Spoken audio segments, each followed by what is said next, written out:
Hello दर्शकों, नमस्कार। मैं अमितोष पंडित आप सभी का एपी न्यूज में स्वागत करता हूं। आप देख रहे हैं आज की टॉप 10 न्यूज। अगर ये न्यूज आपको पसंद आती है तो आप ज्यादा से ज्यादा इसे लाइक, शेयर एंड सब्सक्राइब कीजिए, जिससे यूट्यूब ज्यादा से ज्यादा लोगों को ये वीडियो रिकमेंड करेगी। भिवंडी में कथित रॉयल्टी चोरी मामले को लेकर सामाजिक कार्यकर्ता अहमद विकास निगम ने बड़ा दावा किया है। उन्होंने कहा कि क्यूबा बिल्डर्स और भिवंडी बिल्डर्स के खिलाफ उठाई गई शिकायत के बाद प्रशासन ने साइट पर सर्वे शुरू कर दिया है और जल्द ही पूरी रिपोर्ट सामने आएगी। नगर निगम का आरोप है कि यह मामला करीब 18 करोड़ रुपए की रॉयल्टी से जुड़ा हुआ हो सकता है और नियमों के अनुसार इस पर भारी जुर्माना भी लग सकता है। उन्होंने फिलहाल प्रस्तावित धरना स्थगित करने की घोषणा की है, लेकिन चेतावनी दी है कि अगर कार्रवाई में कोई भी गड़बड़ हुई तो आंदोलन और तेज होगा। साथ ही उन्होंने कुछ नेताओं पर भ्रष्टाचार को संरक्षण देने का आरोप लगाते हुए कहा कि आने वाले दिनों में कई बड़े खुलासे किए जाएंगे। भिवंडी के अंजुर फाटा इलाके में नया वाटरप्रूफ सबवे तैयार हो गया है, जिससे रेलवे लाइन पार करने वाले हजारों लोगों को बड़ी राहत मिलेगी। महापौर ने दौरे के बताया कि पहले लोगों को 7 रेलवे लाइन को पार करके जाना पड़ता था, जिससे हादसों का खतरा बना रहता था।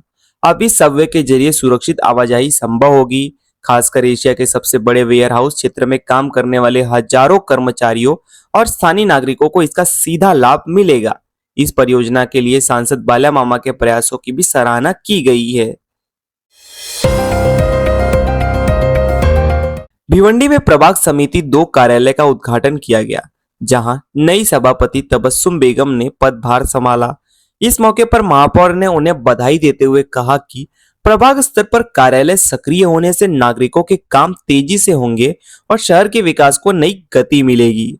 वहीं तबस्सुम बेगम ने कहा कि वह अपनी जिम्मेदारियां पूरी ईमानदारी से निभाएंगी और लोगों के काम समय पर करने का प्रयास करेंगी। उन्होंने क्षेत्र में हॉल, गार्डन और अन्य बुनियादी सुविधाओं के विकास के लिए भी काम करने का भरोसा दिलाया।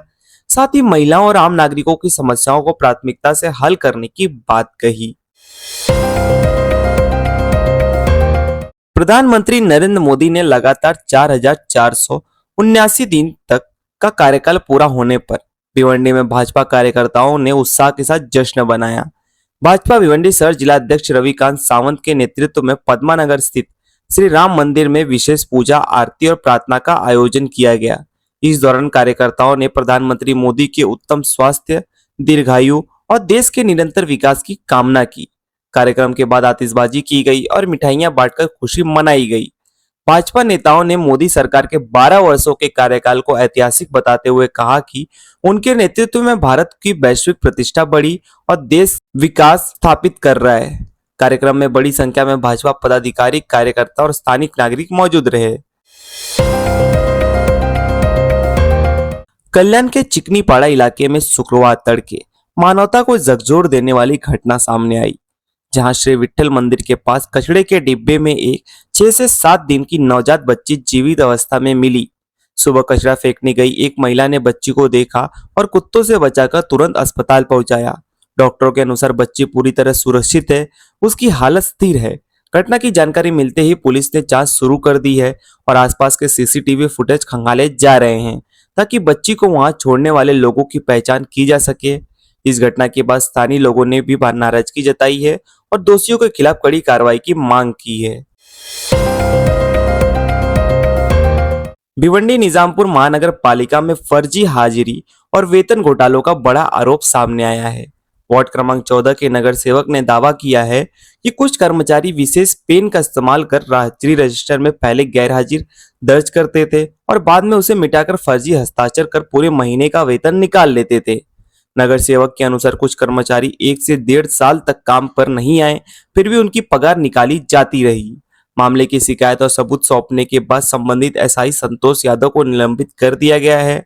नगर सेवक ने पूरे शहर में हाजिरी रजिस्टरों की जांच और बायोमेट्रिक प्रणाली लागू करने की मांग करते हुए कहा कि इससे मनपा को लाखों रुपए का नुकसान हो रहा है और भ्रष्टाचार पर तत्काल सख्त कार्रवाई जरूरी है। भिवंडी के वराला तालाब में डूबे 48 वर्षीय गणेश ओम का शव करीब 36 घंटे बाद बरामद किया गया। जानकारी के अनुसार 10 जून की शाम वो तालाब में डूब गए थे, जिसके बाद लगातार तलाश की गई लेकिन सफलता नहीं मिली। 12 जून की सुबह तालाब में शव दिखाई देने पर पुलिस और दमकल विभाग को सूचना दी गई। शव को बाहर निकालकर पोस्टमार्टम के लिए आईजीएम अस्पताल भेज दिया गया। इस घटना के बाद तालाब की सुरक्षा व्यवस्था पर गंभीर सवाल उठ रहे हैं। स्थानीय लोगों का कहना है कि तालाब के आसपास न तो पर्याप्त रोशनी है, न फेंसिंग और न ही किसी आपात स्थिति में बचाव के साधन मौजूद है।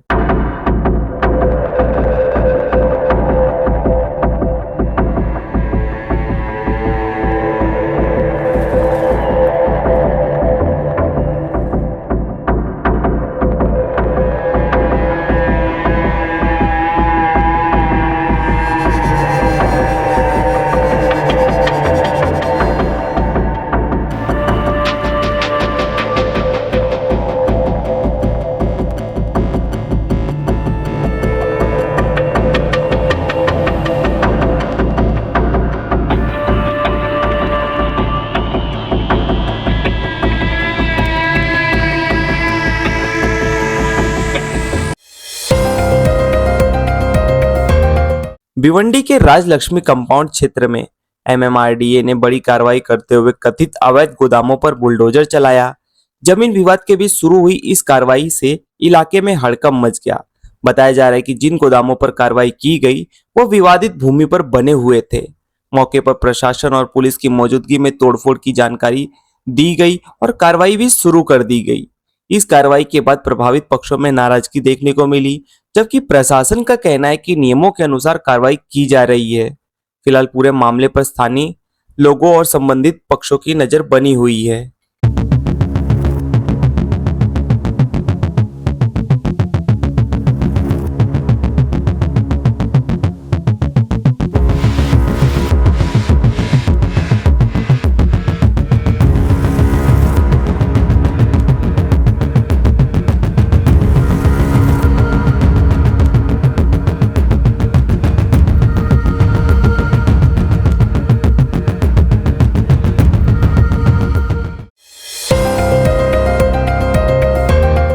भिवंडी के मंडई इलाके में ट्रैफिक को लेकर हुए विवाद ने हिंसक रूप ले लिया।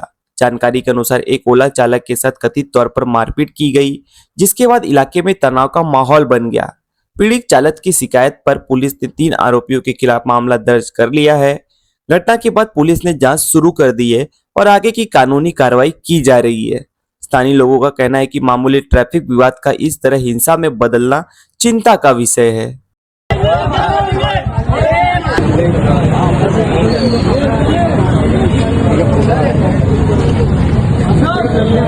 इतना मारे एक बंदे को देख सकते हो, पूरी गाड़ी की झक मार के रखे, पूरी गाड़ी तोड़ दी उसकी, पूरी कांच तोड़ दी आगे पीछे गरीब की, और मारे इसको अलग बेचारे को। तुम देख रहे पूरा अंदर चारों कांच इसकी तोड़ दी, खाली लड़का भी गजब लग गया बाइक से लोग।